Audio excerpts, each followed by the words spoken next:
بعض مخالفین اسلام اور کچھ تعلیمات اسلام سے دور نام نہاد مسلمانوں کا یہ رونا ہے کہ اسلام نے عورت کو ان کے حقوق و آزادی سے دور چہار دیواری میں قید کر رکھا ہے، جس بنیاد پہ بہت سی عورتیں اسلام سے دور ہو رہی ہیں اور بعض دوسرے مذاہب میں باضابطہ داخل ہو کے مرتدہ ہو رہی ہیں۔ استغفر اللہ ربی من کل ذنب واتوب الیہ، جبکہ حقیقت سے اس کا دور دور کا کوئی تعلق نہیں، کیونکہ جس نے اسلام کو اچھے سے پڑھ اور سمجھ کے قبول کر لیا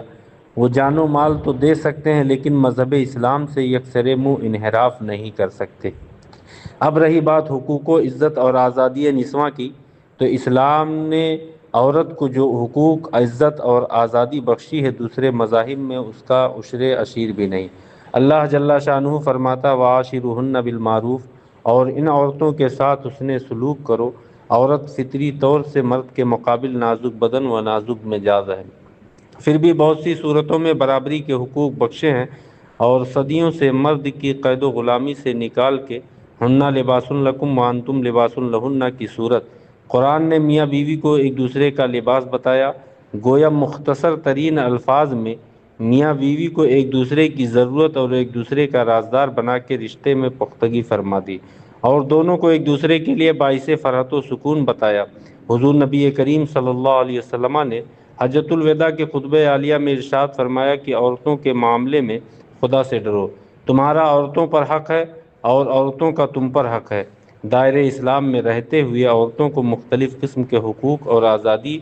حاصل ہے۔ مثال کے طور پر شادی بیاہ، کاروبار، اپنے مالی سرمایہ کی خود مختاری اور بہتیری آزادیاں انہیں حاصل ہیں۔ اب اگر آزادی سے مراد یہ کہ دین اسلام کی جائز پابندیوں اور اصولوں کو ظلم یا زیادتی خیال کیا جائے، یورپ جیسی بے حیائی و بے شرمی و ننگاپن کو آزادی مانا جائے، مردوں کی تسکین کی خاطر انہیں بازاروں، کلبوں اور دفتروں میں نیم عریہ حالت میں آنے جانے، غیر مردوں کے ساتھ تعلقات قائم کرنے کو آزادی نسواں خیال کیا جائے، تو اسلام اس کی قطعاً اجازت نہیں دیتا۔